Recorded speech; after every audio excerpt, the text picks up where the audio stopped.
implicit feedback. That's what Google calls what we will talk about today.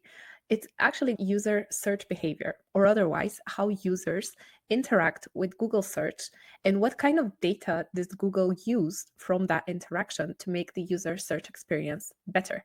User behavior data refers to things like click-through rate, dwell time, long clicks, and pogo sticking. And all of that can impact your search rankings.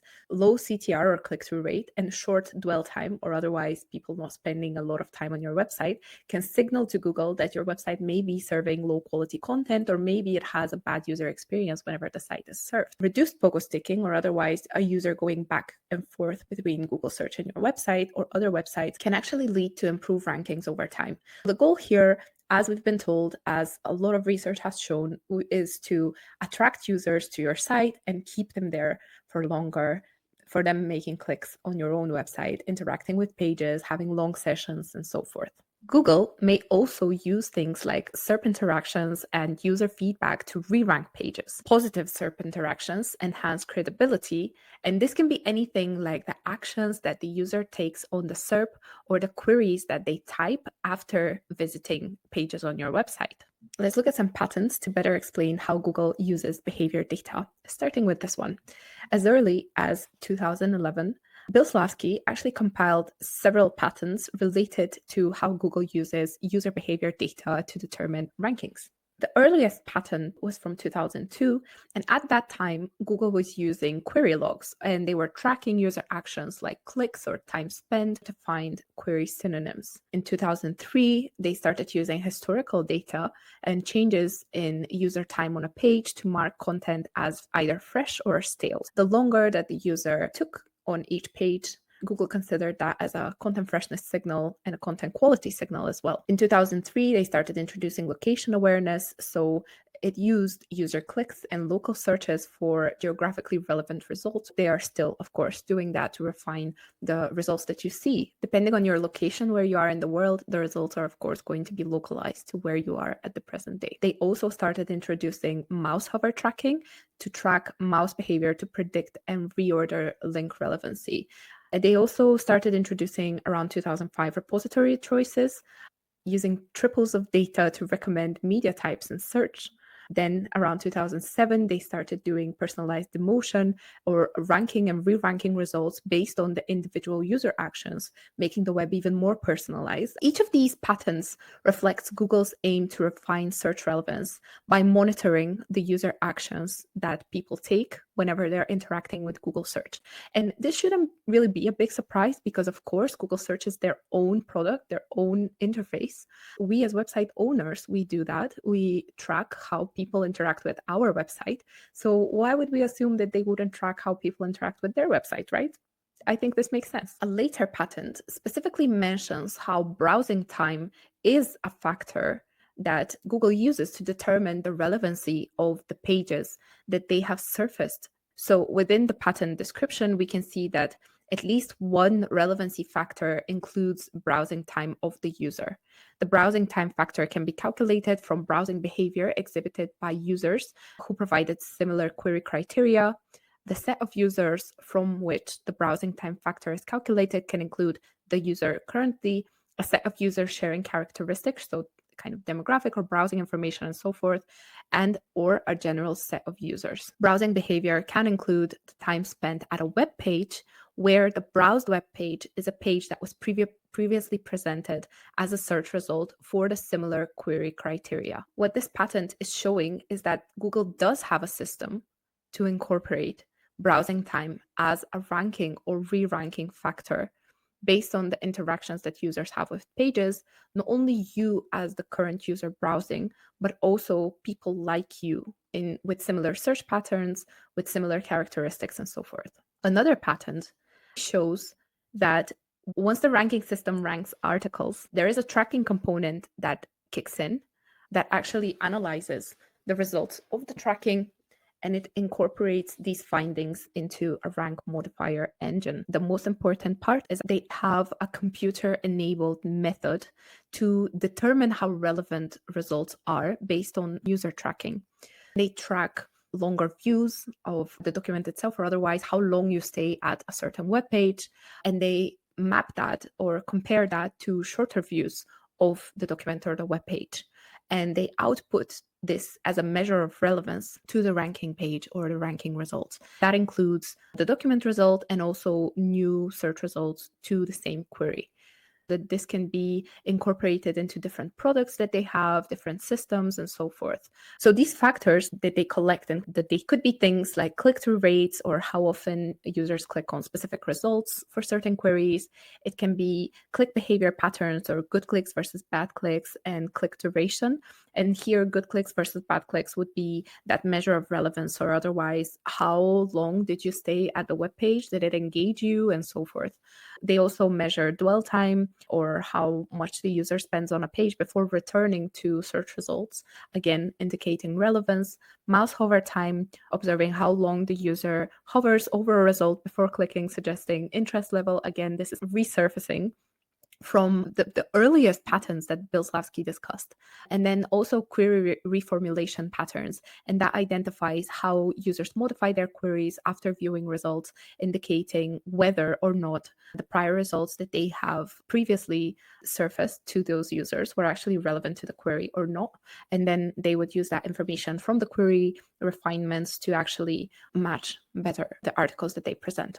Besides the patents, we also have the recent antitrust lawsuit files that reveal a ton of info on how Google uses Chrome data. Even if you're not fully convinced based on the patents, which I do understand, the filings have actually revealed a lot of information about how they use things like SERP interactions, for instance, which is just the user behavior data in Google search. In addition to long click behavior, Google also has other types of user interactions that they record to assess user ranking and engagement and add relevance as well. They include things like scrolling patterns, mouse hover interactions, read interactions that capture users' attention to specific parts of the page. This kind of information, they might be able to do that with Chrome, or they might just be doing that based on the SERP interactions on Google search itself. Another thing that was very interesting that came up was about mobile versus desktop ranking and intent. Google infers user intent and satisfaction with the results to improve its ranking algorithms, and they do that by splitting mobile traffic from desktop traffic. They've determined differences between how users search and interact with search on mobile devices versus desktop devices, and they use those differences actively when it comes to ranking results based on the device that you are using. These things could be things like the queries that you have for completing a certain search session. It could be things like how long your queries are in characters, how long they are in words, the average click position, and things like that. So you might, for instance, be scrolling longer on your mobile device versus how long you will be scrolling on a desktop device, for instance. Based on that information and based on what we already know from the other patents, they might actually rank the results that they think statistically, based on users like you, that you would like the most. They might actually rank that, for instance, fifth on mobile, just because they know you will be scrolling for longer. Whereas on desktop, that might be the first or the second result. They would have that massive amount of data to actually see that you're statistically more likely to click on result number 2 on desktop and result number 5 on mobile. And they're actually serving you what they think would be the result that will satisfy you the most based on what other people like you have been satisfied with the most. That's what the patents and the antitrust has shown us. Google Chrome serves as a major data collection tool for Google, gathering extensive user data such as browsing history, location, search preferences, and product interactions. They actually link that information across the entire ecosystem of products, including Gmail, Maps, Google Pay, and so forth, to actually enable a highly personalized web experience and a highly personalized profile of what you do online when you're interacting with their services. They also claim that with the rise of machine learning models, or at least the improvement and the integration of these models more and more into recent years, and with recent breakthroughs that Google has had, namely talking about BERT and MUM, they are becoming more important than user data. So we can definitely see that Google is trying to decouple the ranking systems from reliance on user data, but that doesn't mean that they don't rely heavily on user data at the moment. They do have the intention on decoupling that and actually relying on machine learning models. But at the moment, they do very heavily rely on that based on what the antitrust trial has told us. So let's talk about how to practically research for implicit user feedback or otherwise user interactions as part of your keyword research. First approach is, of course, look at the data. You don't have the data that Google collects on user interactions in the SERP, but you do have data on the user interactions on your own website. And you also have data on the traffic that Google is sending to your website. And you also have entity data as well, which could prove to be very useful in this case. The end result could look something like this, where you have your queries, landing page, and clicks. And you also have the overall engagement of that page. You can see how many clicks you have received from a particular query. And alongside that, you can also see the sessions or average session duration for that page in total. Another thing that you can do is to pair entity data from queries ranked on Google with the same GA4 metrics. You would need the same dimension like before. But what you will see, the URL that has been ranked, and you will see what entity it is related to. And you can also see how engaged people have been with pages that contain a certain entity.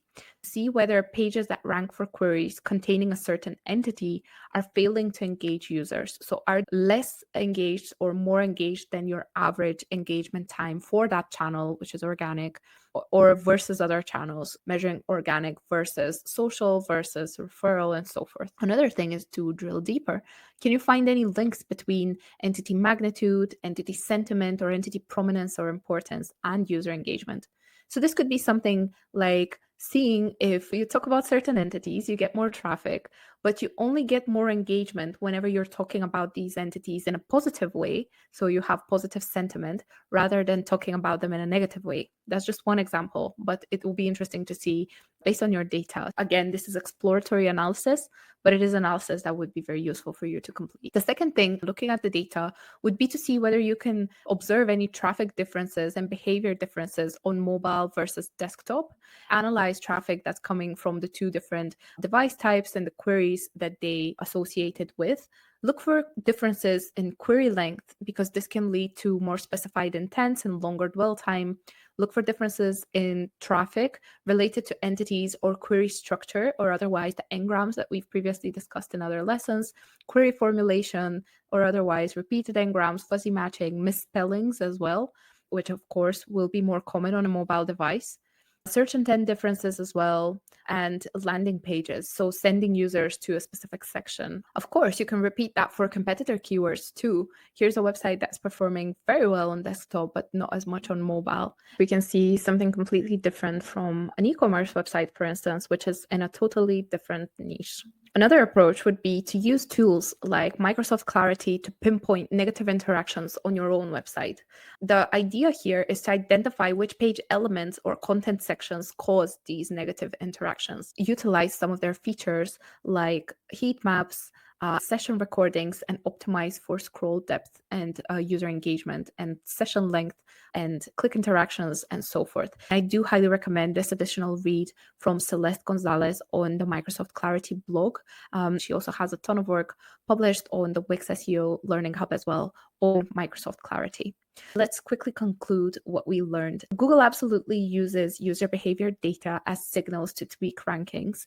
In patents as early as the 2000s, they refer to these groups of signals as implicit user feedback or implicit user search behavior. While the recent DOJ trial claims have shown their willingness to move away from relying on these signals, they still use them, admittedly, in their ranking systems.